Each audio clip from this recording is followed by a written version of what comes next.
Solution یہ ہے کہ ان سب کو بیٹھنا چاہیے, صوبے بانٹ لیں, ٹھیک ہے, 18ویں ترمیم کے بعد بجٹ بھی آ چکا ہے, پیپلز پارٹی پرفارم کرے سندھ کے اندر, کے پی کے اندر تحریک انصاف کرے جو ابھی تک تو میرے حساب سے اتنا نہیں کر سکی جو اس کو کرنا چاہیے تھا, اور پنجاب کے اندر نون لیگ پرفارم کرے, اگلے الیکشنوں کی تیاری کرے 2029 کی. لیکن اگر آپ یہ کہیں گے کہ ہم دھرنوں کے ذریعے کچھ کر لیں گے تو بھائی جن کے ساتھ آپ ٹکرا رہے ہیں ان کے ہاتھ میں ہے بندوق, آپ لوگ ہیں نہتے, پلس عدالتیں بھی آپ کا ساتھ نہیں دیں گی. اس کی وجہ یہ ہے کہ عدالتیں یہ کہیں گی کہ قانون کو ہاتھ میں نہیں لینا, اور قانون آپ کو پتہ ہے قانون اندھا ہوتا ہے, وہ رولز کے مطابق چل رہا ہوتا ہے, بھلے اس میں اخلاقی طور پہ مس ہینڈلنگ ہو.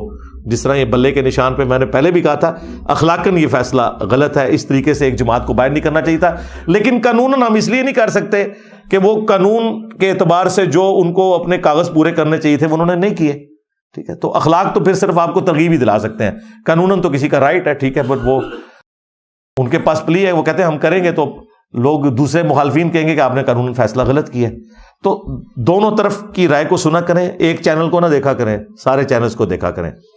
بلکہ ہم نے تو اب دیکھا ہے کہ وہ چینلز جو آپ کو برے لگتے تھے اب وہ اچھے لگنے شروع ہو گئے, جو اچھے لگتے تھے وہ برے لگنے شروع ہو گئے.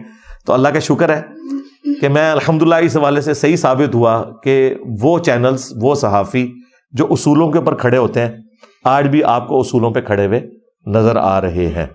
بالکل. میں آپ کو بتاؤں, میں نے آج تو بات بیسیکلی کرنی تھی خان صاحب کا جو عدت کیس کا فیصلہ ہوا ہے, چونکہ وہ مذہب سے ریلیٹڈ ہے, وہ میں انشاءاللہ بعد میں کرتا ہوں.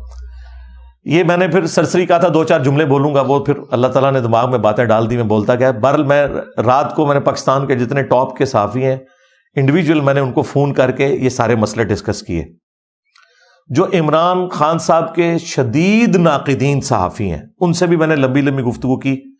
مجھے یہ خوشی ہوئی کہ ان میں سے کوئی ایک بندہ بھی ایسا نہیں تھا جو یہ کہہ رہا ہو کہ یہ ٹھیک ہوا ہے.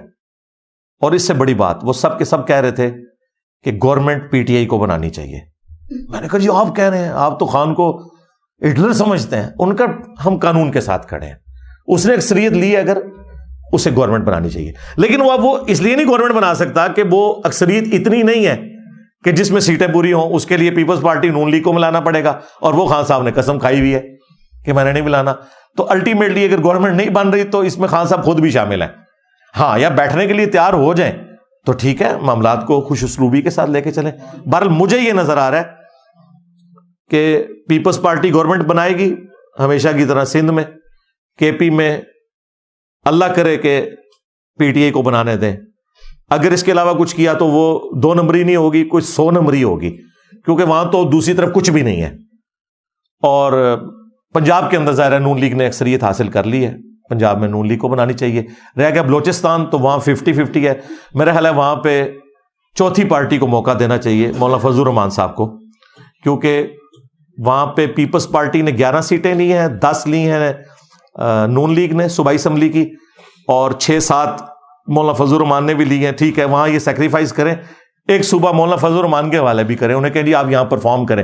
اور میں آپ کو بتاؤں یہ بڑے سوٹیبل ایک اپروچ ہوگی, کیونکہ بلوچستان میں جو اس وقت وہ اختلاف ہے نا, اس کو اگر آپ کاؤنٹر کر سکتے ہیں نا تو ایک مذہبی فیکٹر سے کر سکتے ہیں, کیونکہ بلوچستان میں زیادہ تر یعنی جو مذہبی طبقہ ہے وہ اسی مکتب فکر اور اسی جماعت کو پسند کرتا ہے جس سے مولانا فضل الرحمان صاحب ہیں.